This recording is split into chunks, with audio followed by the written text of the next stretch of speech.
Welcome once again to another episode of the Random Access Podcast, brought to you by rapodcast.net. This is episode 863, recorded live on February 28th, 2026.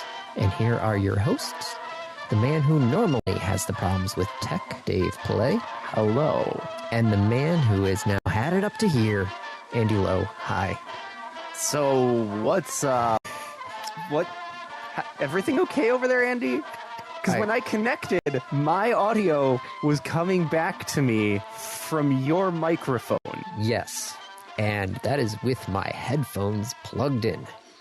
So, first off, I need a beverage. So tell me tall or small, Dave? Oh, tall. Tall? Okay. Tall. I'm hoping that the tall one has some alcohol in it. Monster Juice Voodoo Grape. Oh, God. I mean small. Small. Nope. You've already said tall. No. Well, Andy, why do you hurt yourself? Just why? What is this? What? Ugh. Ugh. Oh, no.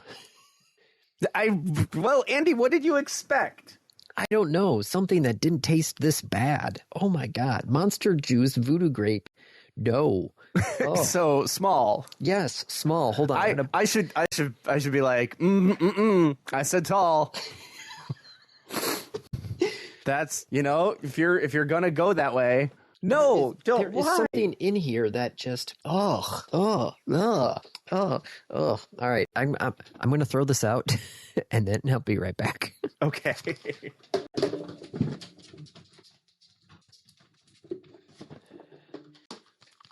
Okay, so small, though, might not be any better. Small is the prebiotic Pepsi. Pepsi made a prebiotic?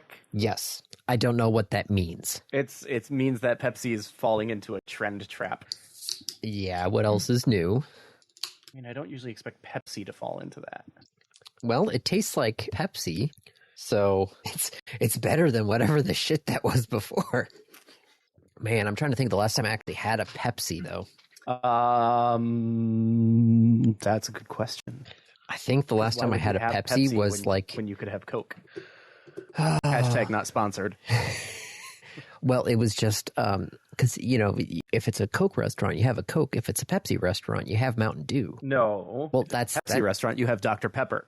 Sometimes they don't have Dr. Pepper there under Pepsi. Then you ask for root beer. Is Pepsi's root beer mug or... What is? Yeah, but it is mug. Okay, yeah. Because, Coke has Barks, and Barks is the root beer with caffeine. Yes. Mug does not. Barks has Bite. Yes, that Bite is caffeine. Bite is the caffeine. That's at least what I always assumed it was. No, it is. You're correct. But, the chances of them having Pepsi products, but not Dr. Pepper, and not a root beer, the next one down is iced tea. Oh. I've actually been drinking a lot of unsweetened iced tea. It's not bad. That is my current go-to when I get fast food, because I've realized I just need some flavor, and I don't need, the 300 calories of fast food soda. Right. Yeah. But, okay, so this prebiotic cola, it's not bad. It's still Pepsi, so it's not great, but it's not. Because it's still, let's be honest, it's Pepsi. Yeah. Okay, so right. Tech troubles. Yes. So you started with this intro and then didn't talk about it for 5 minutes. Well, yes, because I needed something to drink. And so we had to wander down that path. Which was a whole thing. Yes. Now we have come back to the path where I talk about something random. Sure. So yesterday, the kids are on their midwinter break. I don't know what that is. It's a 4-day weekend for them. Okay. Which seems a little weird because in 2 or 3 weeks, I think at the end of next month, the end of March, is their spring break. So no idea why they have a random 4-day weekend in here, but they do. So Isaac and I were playing some Lego Pirates of the Caribbean on the Wii. And all of a sudden, the Wiimote just starts to fail on him, where it just starts to freak out and none of the buttons start to work on it. Ooh. So I'm thinking, okay, there's a battery issue. That would be my first gut reaction too. Yeah. So I always have 2 sets of AA's on the charger here because that's what the Wiimotes take. So I always have 2 sets available so I can easily just swap them all out. swap them back in, reconnect the Wiimotes, start freaking out again. And I'm just like, okay, well, that Wiimote's got problems. And I'm just like, how the heck do I test that Wiimote? And I don't know how. Are they Bluetooth? Are they some sort of proprietary? They are Bluetooth. You actually can connect them to your PC. Okay. I would just need to get a Bluetooth connection on this PC, because this one does not have it. You would need it, or your phone. Do they have like Wiimote apps for your phone to test? No, not likely. Okay. So Isaac, I'm like, well, we'll have to like disconnect and find another Wiimote and so on and so forth. And he's like, I'm just going to go get a snack. And I'm like, okay. So I keep playing and I get up to the very last level of the Pirates of the Caribbean in story mode. And you have to beat the story mode in Pirates of the Caribbean before you can start beating the free play mode. Okay. Not just because every time you have to beat a level, you have to unlock the free play mode by beating the story mode. In the Pirates of the Caribbean game, Blackbeard is one of the characters. And was he in the movie? Yes, he was in the fourth Pirates of the Caribbean movie. He's got like a mind control ability, right? Okay. He is the only character that can interact with specific black and red Legos. Sure. It's kind of like the dark side. There are certain Legos in the Star Wars games that only the dark side Jedis can manipulate. Yeah, sure. Okay. It's like that, except he is the only character who can interact with them. And there are free play mini kits stuck behind Blackbeard only Legos.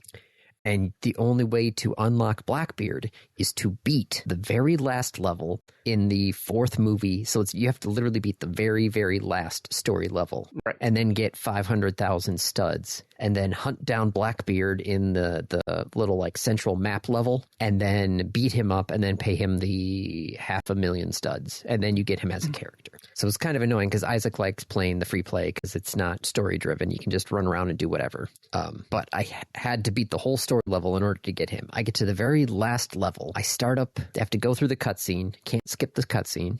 Finally, after like 2 minutes of the cutscene, I finally get to play. I hit one bush to break it to get the studs, and all of a sudden the Wii just freezes and starts blaring like it's a frickin' fire alarm. The Wii does? Yes. Not the game. Well, the game... The physical console. The game locks up and starts blaring out the speakers. So the game completely locks up and freezes. And so I try to get out to the menu. I can't. The Wii completely locks up that I can't even power it down. I have to hard crash it by pulling the plug. And I'm just like, well, that was weird. Let me try that again. So same spot. Same exact thing happens. And I'm like, oh, great. I'm like, I can't beat the game. I'm on the very last level. And as soon as I boot up the last level, the game hard crashes and I can't do anything. Like, well, this is just great. So then I have to do out of curiosity, is this near Port Town? Whatever the very last level is. Wow. I'm just looking up and seeing other people complaining about the game freezing. Yeah. To the point of needing to unplug the Wii. Yes. Did you see what the solution is? Nope. Turns out, for some reason, I had the Wii set up in surround sound mode. Okay. And for some reason, as soon as I change it to either stereo or mono... It's totally okay. It's totally okay. Oh my God. How did that get through QA testing? I don't know. No, I do, Andy. That is such an obscure, ridiculous little thing that in the certain circumstances, if it's set on surround sound... It will cause the game to... It'll cause the console to crash. Yeah. Not the game, the console. Yeah, the actual console to crash. So yeah, I switched it to stereo, which took me 2 or 3 minutes trying to remember where all the Wii menu settings were. Yep. Where do I go for this? Do I go in here? Nope, that's not there. Do I go over here? Nope. Oh, here it is, sound. Okay. Oh, yep, it's marked for surround. Let me put that into stereo. And hey, look at that. Everything works fine. Yay. So that doesn't explain why your microphone was sending back my audio to me. So that was Friday, right? And my box here for Windows, now running Windows 11, tells me it needs to update. And I'm like, well, sure, I'll just let it update overnight. So I tell it to, update, and I go to bed. So I get back this morning, and I'm going to log on, check Hearthstone, that sort of stuff, get ready for the podcast. And I'm on the, the login screen because I let it update. So I log in, and as soon as I log in, I've got my headphones on. My headphones start blaring like it's a fire alarm. And I'm just like, oh God, it's following me. Like, why? It hopped systems. It hopped systems somehow. Are you sure it's a bug and not like a supervillain? I don't know what it was. Well, I do know what it was. So it starts blaring at me, and I'm just like, why is it doing that? And I unplug the headphones, and then it starts, because this computer's got a built-in speaker, starts blaring out of the built-in speaker, same exact loud noise. And I'm like, what the heck? So I'm like, wait, so where is this coming from? Because if I turn down the speaker volume, then it goes away. But then I turn it back up, and it comes back, and it actually changes pitch. And I'm just like, what? Why did it suddenly change pitch? What is going on here? There's a connection somewhere. So I open up YouTube and I start, playing just music, and I can actually hear the music under the extremely loud fire alarm buzzing noise. I'm like, what the heck? What is going on? So, for recording the podcast, I am actually using the stereo. I was using the stereo mix feature of the onboard Realtek sound card. Okay. For those who don't know, the stereo mix version allows you to basically have your computer hear what is getting output to the speakers. Right. So it's basically a loop back. So it will still play out the speakers, but then you can actually use that stereo mix as an input, so you can go and record what your speakers are outputting. This is how I record Dave normally on the podcast, is because we don't use Clean Feed anymore for recording because they gimped it for the free version. This is what happens when you've been doing this product since alpha, and then they're like, oh wait, we need to make money off of this. We need to actually make money. Yes. So then they put the fancier features behind a paywall, and I'm like, well, screw that. So I set up the thing there, and we just do the audio call, and I I used the stereo mix to input the speakers back in to record Dave on a separate channel. Well, that somehow during the Windows update got completely borked, because as soon as I turned that off, it went away. And this is this morning at like 11 o'clock, and I'm like, well, shit. I've got 12 hours to try and figure out what I can do to somehow get Dave recording on a separate channel. And the answer is virtual audio cable.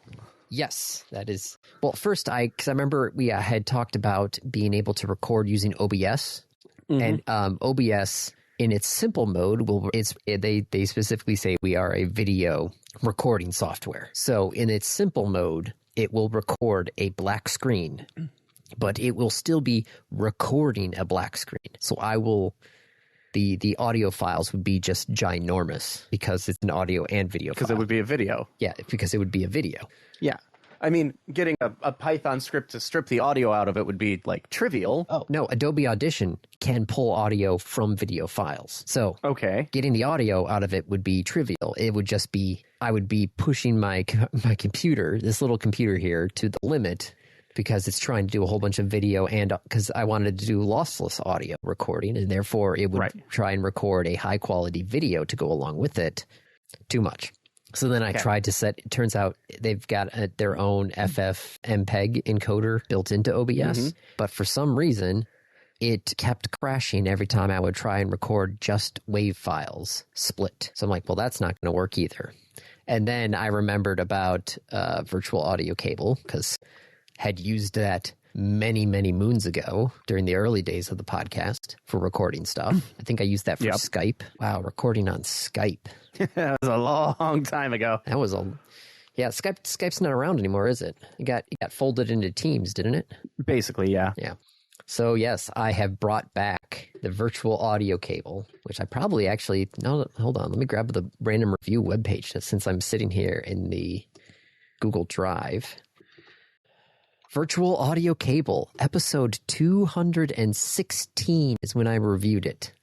And I have brought it back. It for a while. Yes, I had already been using it for a while at that point. So I brought it back, and I just have to basically reconfigure all my audio inputs and outputs and recordings and everything. That's why you started hearing yourself, because I accidentally clicked the wrong part of the virtual audio cable. So it was taking technically your output as my microphone. Feeding it right back into as your microphone. Yes.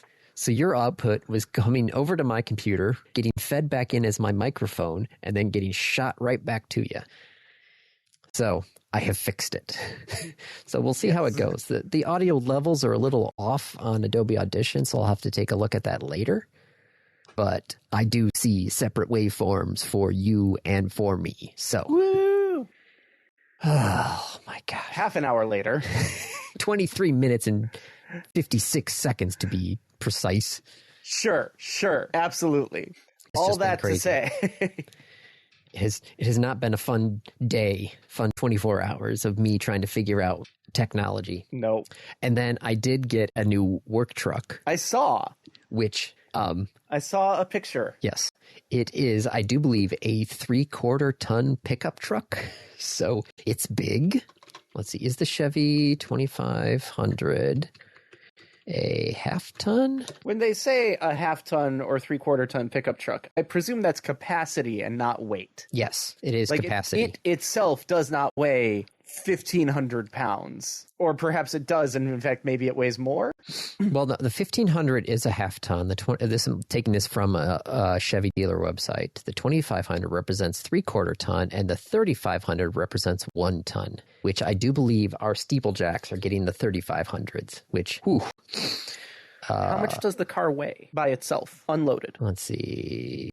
Well, I'd have to find out because I've got a cap on it, but 2,500 curb weight says somewhere between 6,000 and a half to almost 8,000. Okay, so it's a 4-ton truck. Yes. That you can add on another 3/4 of a ton. Yes. Jesus, that's a big truck. Yes, it is.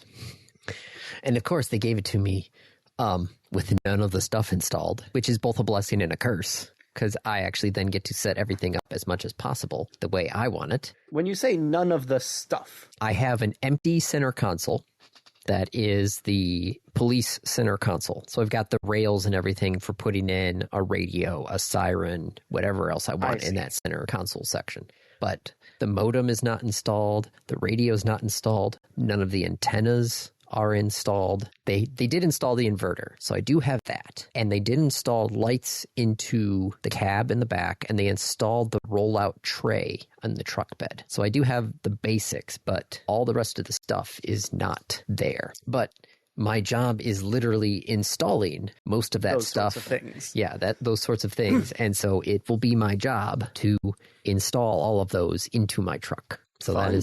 It's both a blessing and a curse, because then it's like, okay, if something breaks, God, I hate the person who installed this.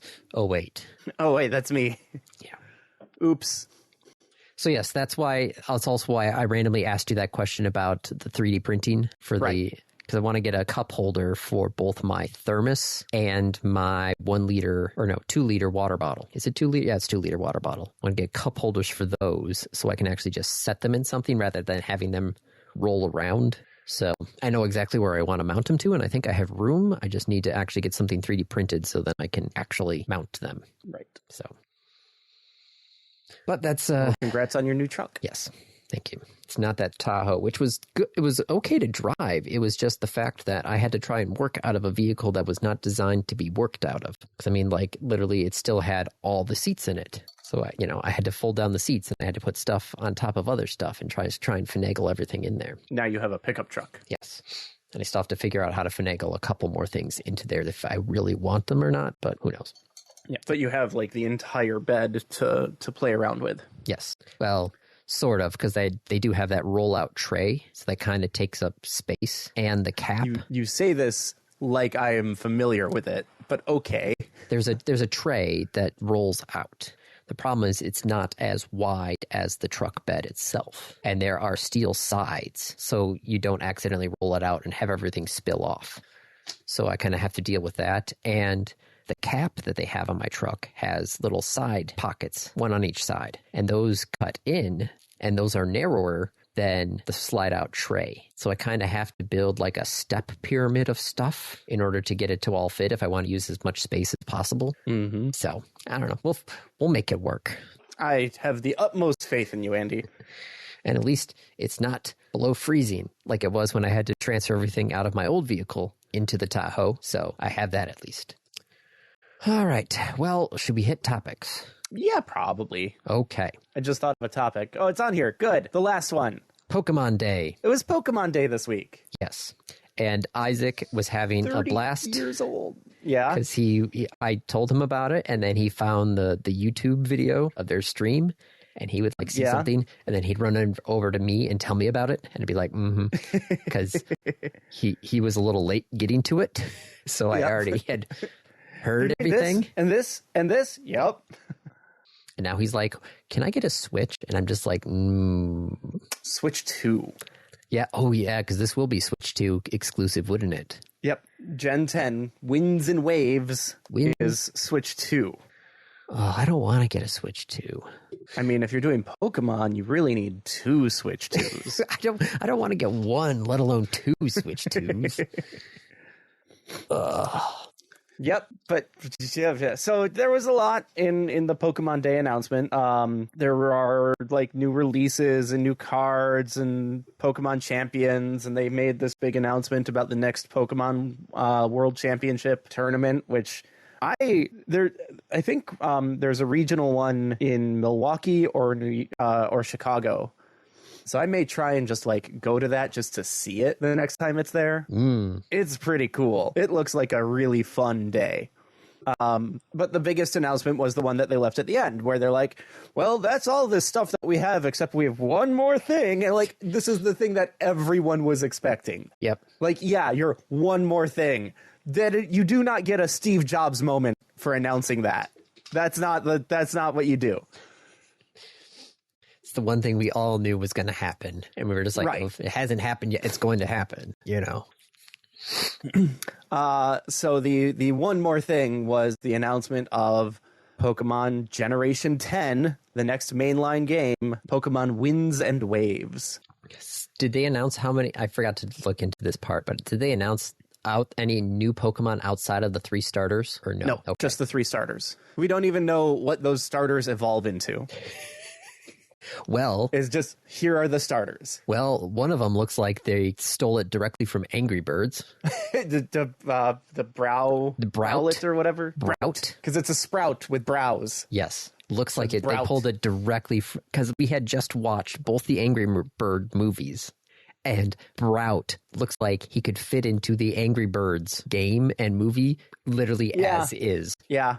So I saw that. I was like, great, Angry Birds. And there's then Brout, Pom-Bomb, and Gekana. I thought it was Gekwa. Is it Gekwa? I thought it was Gekwa. Yeah, it's Gekwa. You're right. Because it's the water, so it's got to be Aqua. Yeah, Aqua, but it's a gecko. So it's because Gekwa. That's exactly what we need is another water lizard. I was just playing Pokemon Pocket before we were recording. I was playing Pocket because they came out with the newest packs. And I was playing Greninja, and I was just like, really? You another? have Greninja, you have Feraligatr is a water lizard, you have Blastoise is a water lizard. Turtles are more or less lizards, amphibians. Yes, but I feel like Gekwa could be the whole Greninja-like cousin. So you have an Angry Bird, you have Greninja. Dude, how about Inteleon? Oh, yeah. Shoot, I forgot about that guy. Yeah. So the thing is, for water starters, it's always like a water animal, generally a water lizard, plus a weapon. If you look at all the water starters, almost all of them are weapon themed. Okay, so it's Angry Bird, Sobal's cousin. Sobal's cousin, and trying to think of a nickname for that big puffball dog. Pombon looks like cute. A cheese. Okay, he looks like a cheese poof. Cute. It's everyone's favorite starter now. Yes. Pombon is adorable. Now, what is the likelihood that Pombon is going to survive its evolutions and not just turn into another firefighting type? How much do you want to bet it ends up on 2 legs? I don't know. I feel like the Pombon could turn into a Growlithe, right? I mean, no. You like that Growlithe is the evolution of Pombon? Yes. Could you see I Pombom don't think evolving into a Growlithe? No. Really? Yeah, too different. I mean, look at Growlithe and Arcanine, and look at the difference between Growlithe and Arcanine. Pombon does not look like a baby Growlithe. Growlithe looks like a baby Growlithe. It's like if Growlithe, you know how you sometimes, you know, with the dog and the fur, sometimes it, you know, with your hairdryer, it poofs up a bit. It's like somebody gave Growlithe a bath and then used the hairdryer. And the colors are entirely different. The colors are entirely different. And so instead of what? And the face is entirely, it's like, I do not agree that Pombon is just a baby Growlithe. Okay, so this is what I'm going to do. I'm going to say Angry Bird. Yeah. Sobble's cousin and a cheese poof. Okay. He is a cheese poof. He is a cheese poof. That's fine. He is a cheese poof. We'll go with that. But he's the sweetest cheese poof ever. Here's the question. Yes.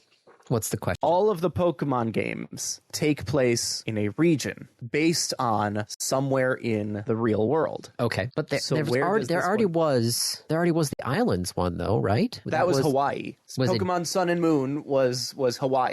Because I mean, for goodness sakes, the main character in the teaser thing there was carrying around a surfboard, right? There was a surfboard that they were holding, right, or no? I don't know.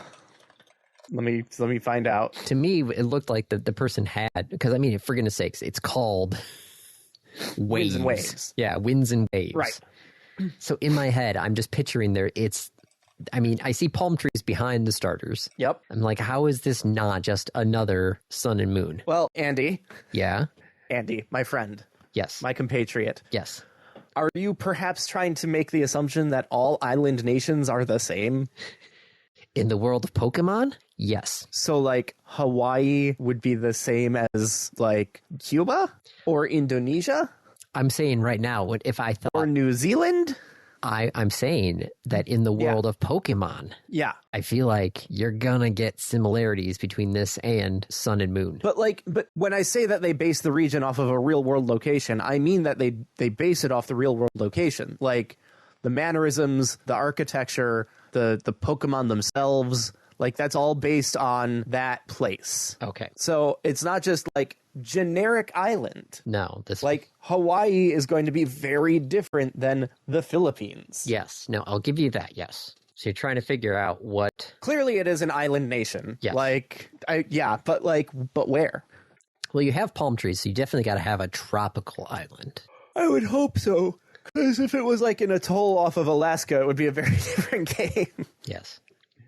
Yeah, probably a tropical island. That is where most of the island nations are. Oh my gosh, I'm already seeing people who have colorized Brout to be an Angry Bird. So, yep.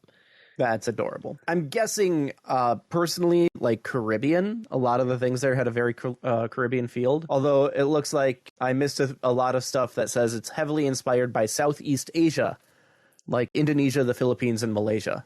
I'm looking at some of the other footages here. It looks like, yes. Okay, so Pombon, not Pombom. Yeah, Pombon. Pombon. There's a picture of him on the beach, and behind him are some definitely Southeast Asian, like grass huts type things on the beach. So I'm definitely seeing things like Fiji, that sort of thing. Cool. So that could be interesting because you do have to say Asia has a lot cooler dragons than other European mythos. Sure. I mean, I've read the whole Temeraire series, so. Have you seen the Kickstarter for that, by the way? Yes, did you link that, or did somebody else link that? I don't know. Multiple people have pointed that out to me. Heck, I think I might have been on, like, Naomi's Facebook page where she also linked it. So cool. There you go. Here's the map of all the Pokemon regions and where they are based on. Unova was based off of New York? Yeah. Huh. Galar was England. I remember that. Yep. Galar was England. Kalos is France. Chaldea is the Spanish Peninsula. Plus a giant crater. Yeah. Oh, Kat was the one who sent it to me. Ah. Yeah, the Kickstarter for that is already at $341,000 on an original pledge of $50,000. So nice. Jeez, oh Pete. The top version is $250 for all of the books and everything else. The problem is that it's a tabletop RPG, so I'd need to actually, play with people. Have a local friend group interested in doing so. Yes. Yeah. It just doesn't feel like that good a setting for a tabletop RPG, but like maybe that's just me.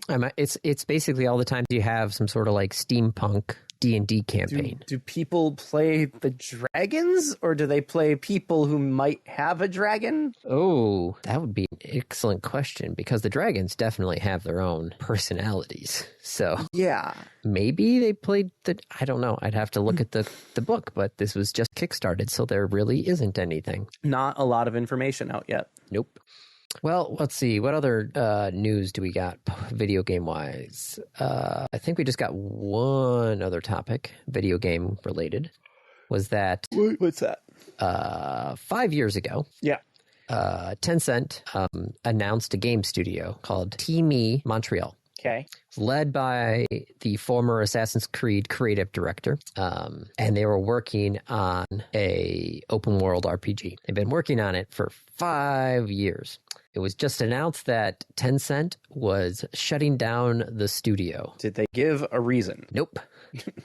But shutting down. Yep. People have told other media sources that it was basically kind of sources has indicated for weeks that a closure was coming, but nothing to firm enough to actually publish about. But it resurfaced again on Friday when somebody told me the shutdown was imminent, and somebody else posted on LinkedIn that the studio had officially closed. Could you imagine working in some place for 5 years, working on a project, and not having anything to show for it? Yeah. I mean, I presume the people who worked there have something to show for it, just not anything that was published. Yes, which they probably can't publish because, of course, the workers don't own the rights to anything. Yeah, that sounds really sucky. Yeah. Oh, there's another topic on here. It's video game. Another video game topic? Yes. The state of New York is suing Valve. For what? Loot boxes. Oh, okay. Well, good. According to them, the loot boxes are gambling. They are. Because, well, the original defense for Valve, I've looked into this, was Valve's, some of the other people who had looked at this were saying, well, the New York state kind of has a weak argument on this. Okay. Because it's technically not gambling, because you are definitely getting something of value when you purchase a loot box. They compared the loot boxes to all those blind boxes, or they brought up, because it was Pokemon Day, they brought up Pokemon cards. They're like, you pay money to get a Pokemon pack, and you have a Pokemon pack. Could there be, an SIR in there? Could there be, hollows, reverse hollows, there could be something extra in there, but you definitely got a pack, and that's what you paid for. Sure. It's still kind of gambling, but yeah. But, you're guaranteed a cosmetic item. What the New York is calling out specifically with Valve, though, is the fact that they have the Steam Community Market. Which allows reselling. Which, yes, allows people to sell their cosmetic items if they can. But I could resell my Pokemon cards. Yes, and that's, Pokemon cards are not gambling. I mean, you watch enough YouTubes, you think they might be. They kind of are. Again, yeah. They kind of are. Yeah, but not, not in the statutory definition of gambling. But yes, the New York is going after them specifically for the fact that you can actually use that Steam wallet money to buy Steam hardware, and then you could resell that Steam hardware to get physical cold hard cash, right? Mm-hmm. That's what they're really going after, is the fact that, yes, you could get, basically you could go to A to B to C, and you could sell the in-game skins for cash, which that's what they're going for. So we shall see, but a lot of the other people who've already commented on it said it's kind of a weak argument, because it's not a to C right away. You have to go through that middle step of, well, technically A, B, C, D, because you have to buy the loot box, sell the item, buy something else with the money, from the previous sale, and then sell that in order to get cash. That's okay. Yeah. So how do we think this is going to play out? I don't like loot boxes, but as it stands, according to the New York law, I don't think it's really going to be illegal. So it's not great, but it's not illegal with what they're charging. Okay. It's one of those things where it's like, oh, no, I don't agree, but they're not technically doing anything illegal. It's not great what they're doing. It's all cosmetics. Yes. Is the other thing, right? Yes. This isn't back to like Sony's thing where they're like, you can get this character, but you gotta do loot boxes. Nope, this is all in-game cosmetic stuff. Okay. I hate that loot boxes are a thing. Yes. I agree. I'd rather that they not be. Okay. Trump cuts off Trump or the Trump admin. I have a hard time believing that like Donald himself is even aware of Anthropic. Well, he did post on Truth Social yesterday that the left-wing nut jobs at Anthropic have made a disastrous mistake by trying to strong-arm the Department of... I'm sorry, I can't call it the Department of War because that's not legally their name. It's the Department of Defense. It is the Department of Defense. That is their legal name. If you guys want me to dead name people, I'm going to dead name the frickin' Department of Defense. Still the DOD. The DOD, it/them.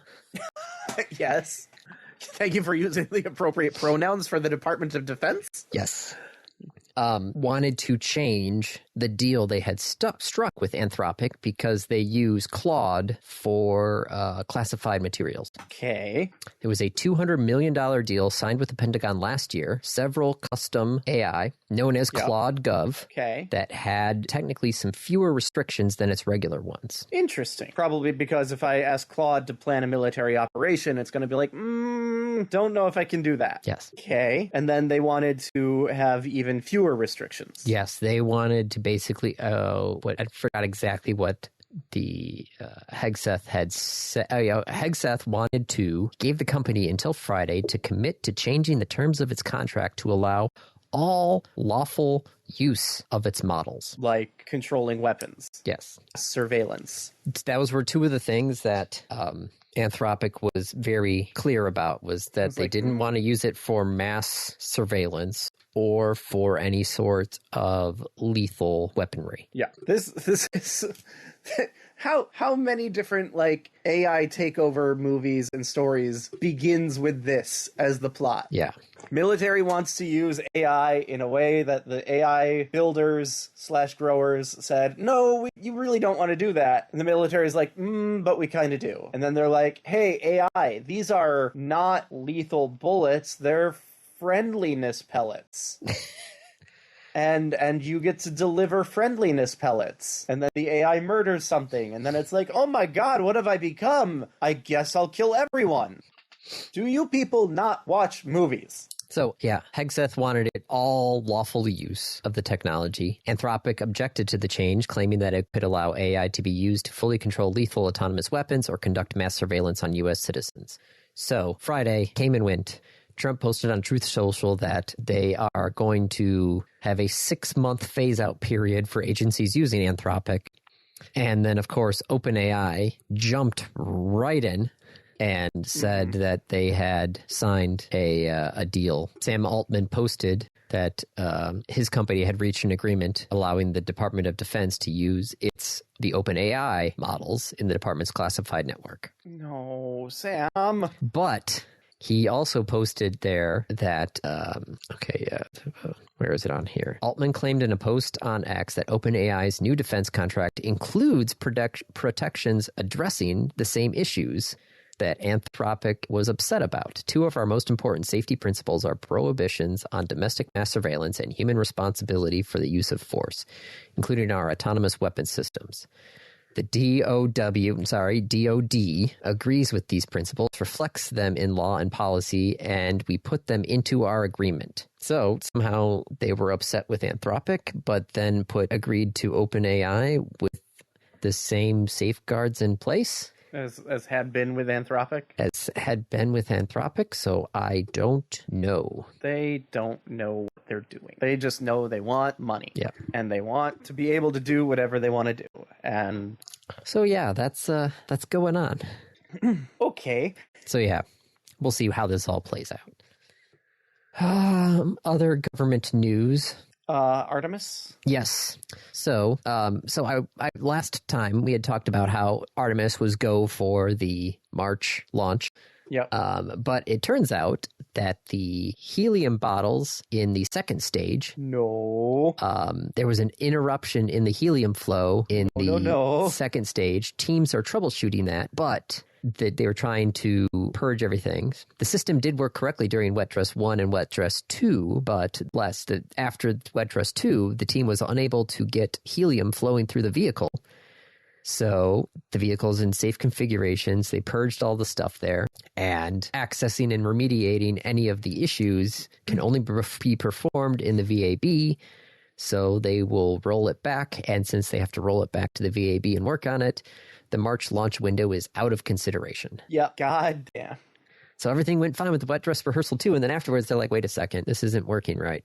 Question, since we're talking about this. Question, what is the liquid helium used for? Oh, I think it's not helium. I think it might be hydrogen. Okay, but weren't they talking about having helium leaks? Was it a hydrogen tank leak or a helium leak? The helium bottles are used to purge the engines as well as for tank pressurization. I see. Okay, so it is helium. Yes. It's specifically helium, because I was wondering, like, they can't use it for fuel. No. Helium doesn't burn. Nope. If you could find something that burned helium, we are in trouble. Yes, it would take a lot of power to break those. Like, just chemically, like... It is a very stable... I am not a chemist, but I seem to remember something about noble gases. Yeah. Okay, yeah. So Purging the next... tanks. The pushing next, out all the other stuff. Yeah, the next available launch month dates are the first 6 days in April. Do you think they'll make it? I don't know. I think this has been a cursed program. Well...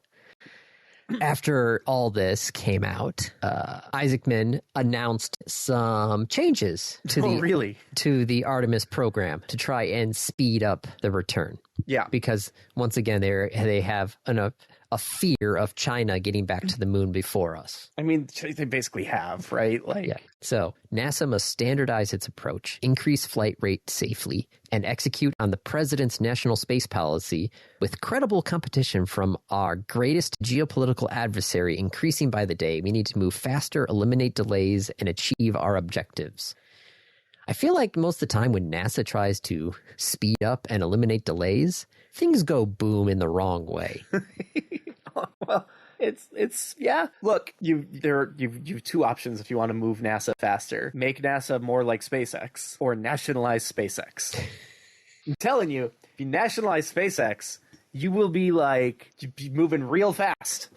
So he announced some changes to the Artemis program. He canceled both of the upper stages for the SLS rocket. So Artemis 2 and Artemis 3 will use the SLS rocket with the existing upper stage. And Artemis 4 and 5, because those are the ones that are on the books. And if there are any additional missions, they will use a standardized upper stage. Don't know what standardized upper stage means, but probably means that they're just staying with the current one and they're going to just make it a little better. I don't know. Artemis 3 will no longer land on the moon. Why not? Well, because they want to make sure that whatever is the lander can work well with the Orion capsule. So Orion will launch on the SLS and dock with either the Starship or Blue Moon lander, whoever, in low Earth orbit and test it out. Okay. And then Artemis 4 is now the first lunar landing mission. So to be clear, we're back to Apollo 8? Yes, this is, they're going back to basically the Apollo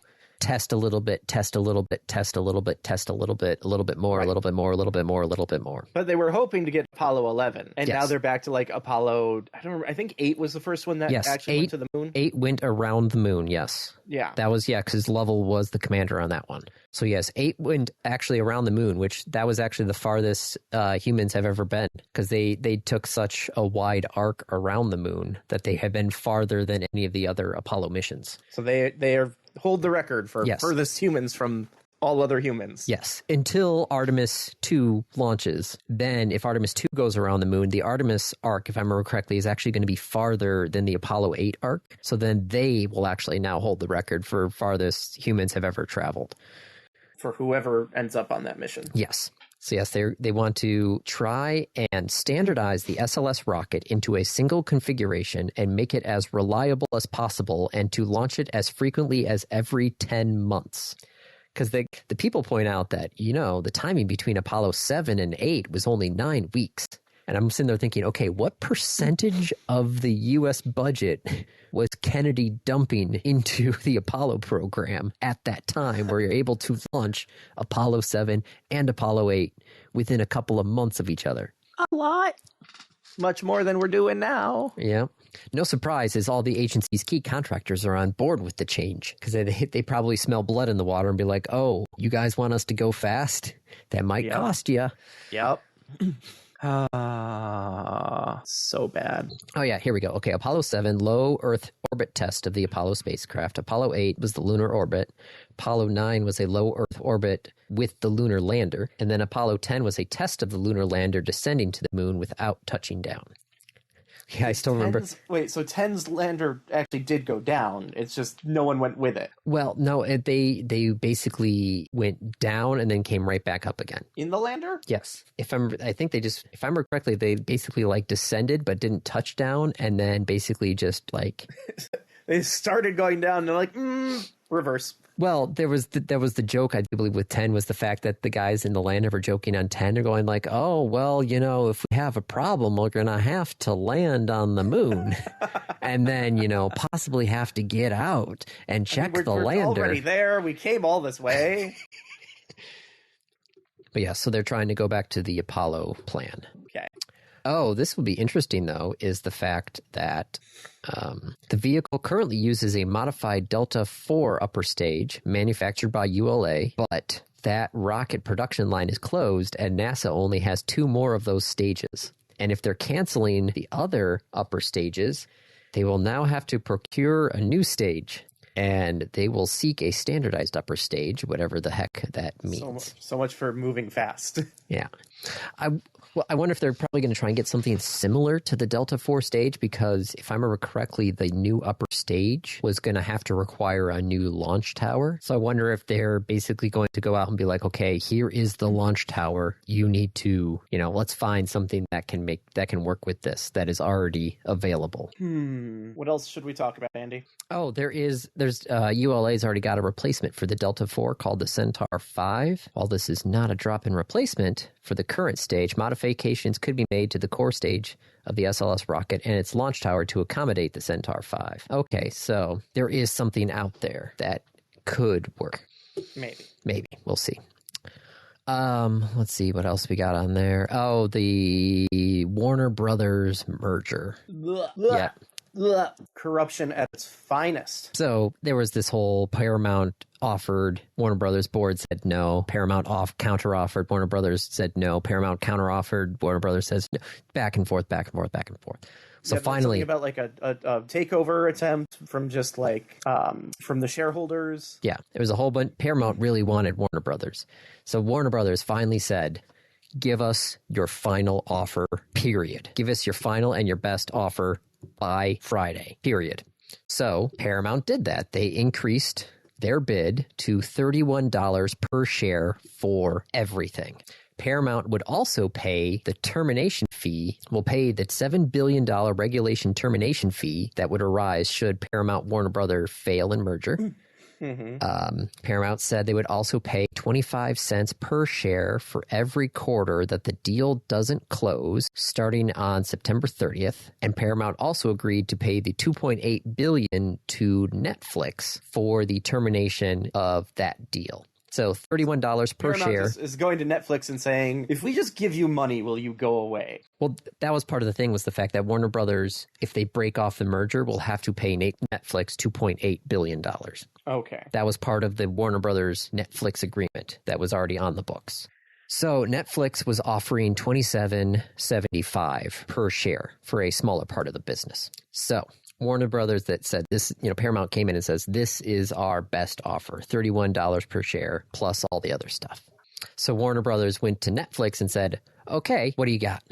They went to Netflix and said, can you beat this? And they gave Netflix 4 business days to respond. But literally the same day, they said, The transaction we negotiated would have created shareholder value with a clear path to regulatory approval. However, we've always been disciplined, and at the price required to match Paramount Skydance's latest offer, the deal is no longer financially attractive, so we are declining to match the Paramount Skydance bid.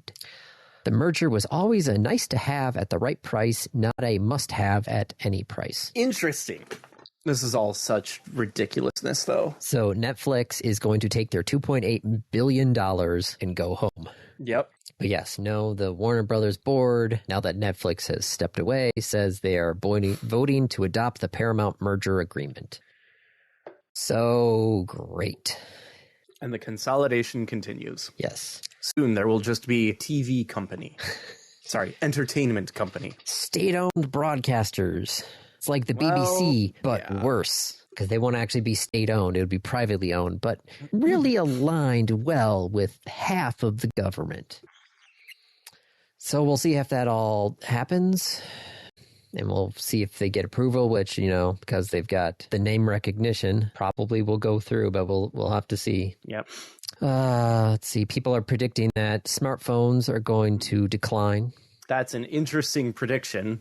They're going to predict a 12.9% drop in smartphone shipments for the year. Okay, so we should be very clear when we say a decline in smartphones. It's not a decline in smartphone usage or distribution. It is a decline in smartphone manufacture. Yes. I see. And they're expecting that the average selling price could reach $523. I haven't paid $523 for a phone in 6 years. Well, that would be the average selling price, which is a 14% increase. All of mine have been more expensive. Yeah. The impact will be larger outside the U.S., where low-tiered Android phones are more prevalent. So they're expecting this will hit the Middle East and Africa a lot harder than the U.S. Yeah, I'd believe that. I read somewhere, I didn't put it on the list here, but I think HP had their earnings call, and they said that over 30% of the parts cost of a new HP desktop will be RAM. Yep. It's oh boy, that does not sound fun. Google plans to build the world's largest battery, 30 gigawatt hour capacity, and a 100-hour duration. Where? In Minnesota. For, I presume, a data center of some sort? That is correct. As what, the emergency battery? Well, the new facility will be powered by 1.9 gigawatts of wind and solar and be coupled with a 300 megawatt battery, which they are claiming to be the world's largest. There'll be 1.4 gigawatts of wind power and 200 megawatts of solar power, which will feed the battery because they want to have the data center to be run entirely on renewable energy. I guess that's a good thing. I don't know. It's hey, they're doing something great. It's all green energy and battery backup. It's great. And then it's a data center and you're it's for a data center. Okay, but yeah, we still need to address the water usage of data centers. Yes. Yep. Because it's not a terrible thing. It's actually really good to have a reusable energy source of power for the data center. Yes. I'd like more data centers to do that. And then maybe they could share some of the excess energy with the surrounding area. I'm not disagreeing with you on that point, but yeah, water usage is the other question. Granted, water, yeah. I mean, what was the thing out in Southern California with the almonds that were getting shipped to the Middle East? Oh my God, why? Because they were exporting the crops. Yep. So the almonds were sucking in all the water because people have to water the plants. Yeah, almonds are terrible for water. Yeah. So all the water, the amount of water versus the product. Yeah. So all the almonds were getting harvested in California and then getting shipped to places like the Middle East. And it's well, okay, yeah, you're just shifting a whole bunch of water out of your local ecosystem. Well, I mean, it's not like the almonds have a lot of water in them. The water is still in the ecosystem. It's just not it's not usable fresh water at that point. Yeah. But it's not like the water is getting shipped out of California. No. That would be even more expensive. That would be a Nestle thing. Yep. Nestle just gets old oil tankers and fills them with water. So these batteries at the Google plant are actually not going to be lithium. They're going to be iron air batteries, which I had never heard of before. Can we hurry up and like get that sodium battery research done? So somehow they'll have iron, and air will pass over the iron and rust due to oxygen, and then that will somehow produce electricity. Step 2, question. Step 3, electricity. Yeah, so then supposedly to recharge the battery, an electric current will deoxidize the rust. This sounds like something that is not being explained well, is my guess. It's one of those things where it's like we'll have to find a video about this. Yeah. So you know those proposals for like concrete tower batteries? Yeah. Where it's like, oh, we could use the extra power and like lift these giant blocks up. Do you know how inefficient that is? Well, that's the thing here is these air batteries can only return about 50 to 70% of the energy that's used to charge them, which, Great. you know, lithium ion batteries are 90% plus. Yep. But they're about a third of the cost of lithium And don't ion require batteries. lithium. Yeah, and don't require lithium. You know what's an insanely like efficient battery? What? Pumping water. Do you know how often I drive by the Ludington hydro battery? Yeah. Every time I go up, every once in a while, we'll just driving just south of Ludington and look over and be like, yep, there's the reservoir. Yep. Have extra power? Cool. Pump the water back up. Yep. They pump it up. When they need the water, they just let the water drain back down again. Yep. Oh, it rains? Hey, look at that. Free water. Free energy. Oh my God, the rain. It's going to fill the reservoir. Well, I guess that's literally free energy. Yep. Great. Have you seen, speaking of renewables, China's newest wind turbine? No. What does it look like? A blimp. A blimp? It looks like a blimp. How is that supposed to... Hang on. I'll show you. You'll see it. You'll take one look at it and you'll be like, oh.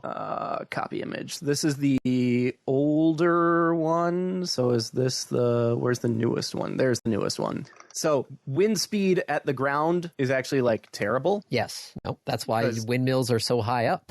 Right. But even as high up as windmills are, like you still get turbulence from the ground. Okay. Yeah. Once you get up a couple thousand feet, the Then you turbulence is gone. Yeah, you get some good jet stream stuff. Okay. You get jet streams. And so you put a bunch of wind turbines around the central ring and then just float that. This looks like somebody decided to be like, what happens if we took a jet engine and made a blimp look like a jet engine? Well, there's some very similar aerodynamics at play. Yeah, no, because the purpose of the shape of a jet engine is to funnel the air. Yeah, funnel air and get the air to move faster. Yeah. So if you do that with a bunch of wind turbines, that is a megawatt generator. Oh my goodness. Part of me looks at it and goes like, is this AI? Is this real?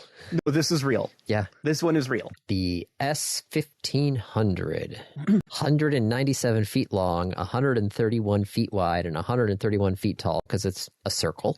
Yep. An inscribed circle. 12 turbines, each rated at 100 kilowatts. Oh, and because it's tethered, that's an easy way to transfer the power. Right. You're like, well, how do you get the power down? The wire? That's holding it in place. You could even, I love this. You could even set it up so that the wire coming down had three-phase energy by just hooking a quarter of the turbines up to one wire. Oh, because there's 12 turbines. Yeah. There's 12 turbines. That's divisible by 3. Yeah. You could do three-phase energy. Oh, you're going to have to get an inverter there just to, Yeah. But yeah, no, three-phase electricity is so much better than single-phase. Yep. You could get three-phase coming straight off the blimp. Plus, it'd be single-phase motors, which are easier to produce rather than a three-phase motor, which is what some of the other turbines have, which is more it's doable. It's just more complicated.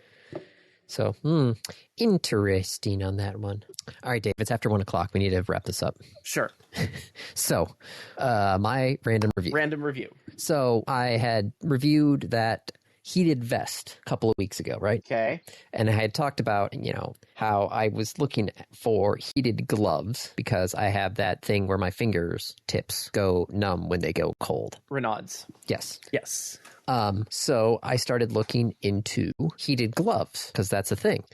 So I had picked up a pair at Sam's Club, Mm-hmm. and because I was looking online, and a lot of them have basically the same. They're not made by the same company, but they all basically have the same design. It's how it's a glove, right?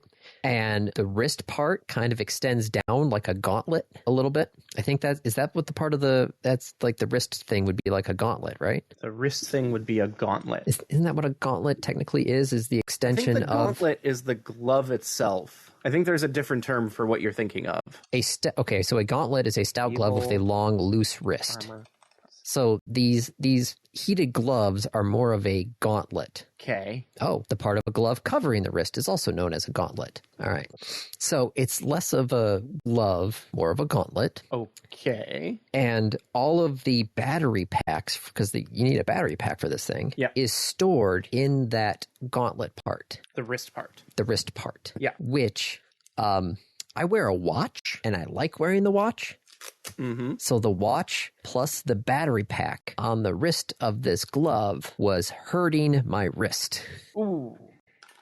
Because I had the battery pack pressing into one side, and I had, the glove then squeezing the rest of the watch into the other side. And then, of course, the glove was rubbing against the screen and pushing the crown button. How did I change my face on my watch here? Press and hold. No, that just tells me to turn it off. Oh, then I don't know. I don't know. Somehow I just changed the watch face on my watch. I'll have to figure out how to change that back later. But it just wasn't feeling right. And then I turned it on, and all these different gloves have different, heating coils, but it's basically just a wire that they've woven through all the fingers. Yeah. And it just wasn't getting hot enough for me, especially for my fingers. My fingers were still getting cold and still going numb, but they were warmer. And all this stuff adds thickness to the gloves. Yes. So trying to do any of the things normally, like I need my fingers to do my work, right? I mean, I'm dealing with small electrical wires and crimping and screwdrivers and all that stuff. So I need dexterity. Right. And you need like fingerless gloves. But I need heat sources on my fingers. So otherwise, not worth having the gloves. Yes. So I tried to find the thinnest ones possible, which is why I stumbled upon these ones at Sam's Club. And they were thin, but they weren't heating as much, because the problem is if they're thin, that they're not insulated, and then the heat is escaping because half these wires are pointed away from your skin. So it just was not worth it. I was hoping it was going to be good. It was just not worth it. And just the things there. I found some other gloves. They're also lightweight. They're currently ordered, so I haven't tried them out yet. And probably by the time they show up from China, they will be probably too late, because it'll be a nice warm March. Mm-hmm. So I won't know, but I'll try those out, because these have a smaller battery pack. They don't have an external big honking thing, but I guess I'll have to wait until next year. But these ones that I had gotten was not worth it for me. So not what I was looking for. So That's too bad. Like I said, I'm still on the lookout. I've got another set of gloves ordered. We'll see how they work out. Yeah. But these ones that I gotten, not so much. But yes, no, for some reason, everybody has chosen this same exact layout for their gloves, even though they're made by, everybody under the sun. But not for me. All right, random topic time. Where did I put the random topic? I put it somewhere. Okay, random topic. Rolled ahead of time. If you could set a universal phone etiquette rule on planes or at concerts, what would it be? Dave gets to use his phone whenever he wants, and everyone else shut the hell up. I'm going to go with the Will Wheaton, don't be a dick. Yours is much nicer than mine for, people, but this is a fantasy world where I get to set the rules.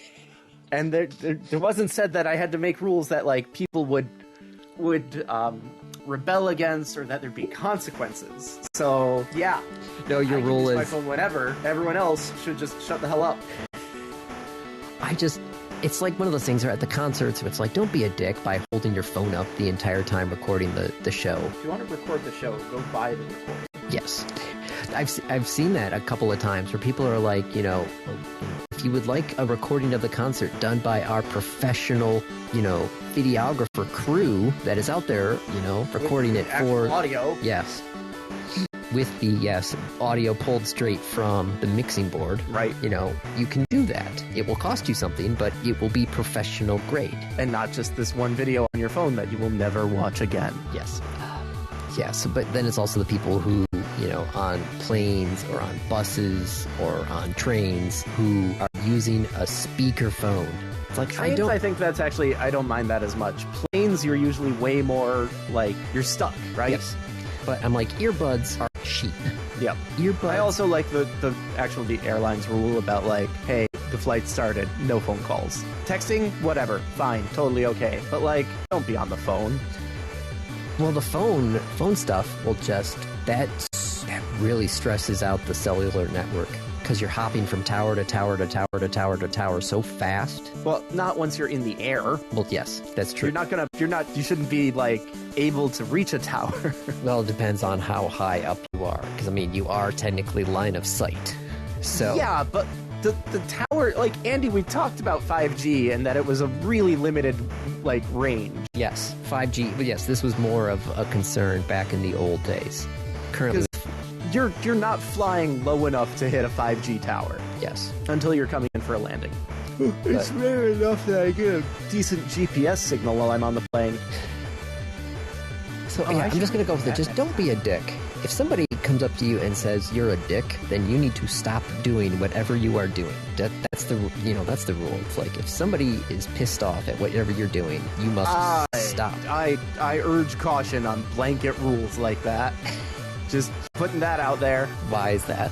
Because, man, some people think things are dickish when they are indeed the ones being a dick.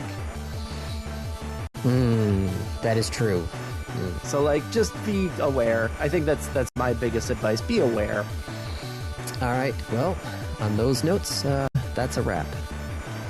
This has been another episode of the Random Access Podcast. If you have any questions, comments, concerns, corrections, suggestions, remarks, reviews, rebukes, retorts, or just rants, feel free to contact us. You can find us on Twitter at RAPodcast or send us an email at mail@rapodcast.net. Thank you for listening.